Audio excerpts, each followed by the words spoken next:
ഇടവക അംഗമല്ലെന്നും അന്യമതസ്ഥനെ വിവാഹം ചെയ്തെന്നുമുള്ള കാരണത്താലാണ് നടി പ്രിയങ്ക ചോപ്രയുടെ മുത്തശ്ശി മേരി ജോൺ അഖൌരിയുടെ സംസ്കാര ചടങ്ങുകൾ കുമരകം ആറ്റാമംഗലം പള്ളിയിൽ നടത്താനാകില്ലെന്ന് പള്ളി കമ്മിറ്റി ശഠിച്ചത്.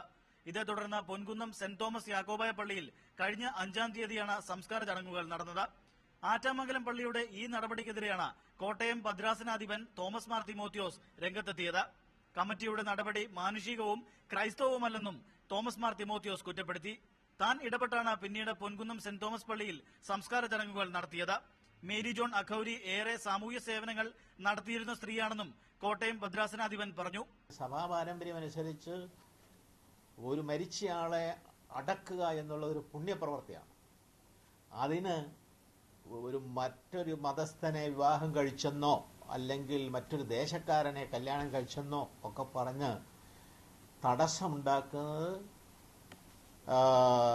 മാനുഷികമല്ല, ക്രൈസ്തവവുമല്ല. കുമരകത്തേക്ക് മേരി ജോൺ അഖൌരിയുടെ കല്ലറ പിന്നീട് മാറ്റാമെന്ന് ബന്ധുക്കളെ താൻ അറിയിച്ചെങ്കിലും അവർ അത് വേണ്ടെന്ന് അറിയിക്കുകയായിരുന്നുവെന്നും തോമസ് മാർ തിമോത്തിയോസ് വ്യക്തമാക്കി. കുമരകം ആറ്റാമംഗലം പള്ളിയിൽ തന്റെ സംസ്കാര ചടങ്ങുകൾ നടത്തണമെന്ന് മേരി ജോൺ അഖൌരി നേരത്തെ ബന്ധുക്കളോട് ആഗ്രഹം പ്രകടിപ്പിച്ചിരുന്നു. എന്നാൽ സംസ്കാര ചടങ്ങുകൾ കുമരകത്ത് നടത്താൻ കഴിയാഞ്ഞത് നിർഭാഗ്യകരമായി പോയെന്ന് നടി പ്രിയങ്ക ചോപ്രയും പ്രതികരിച്ചിരുന്നു. മീഡിയ 1 കോട്ടയം.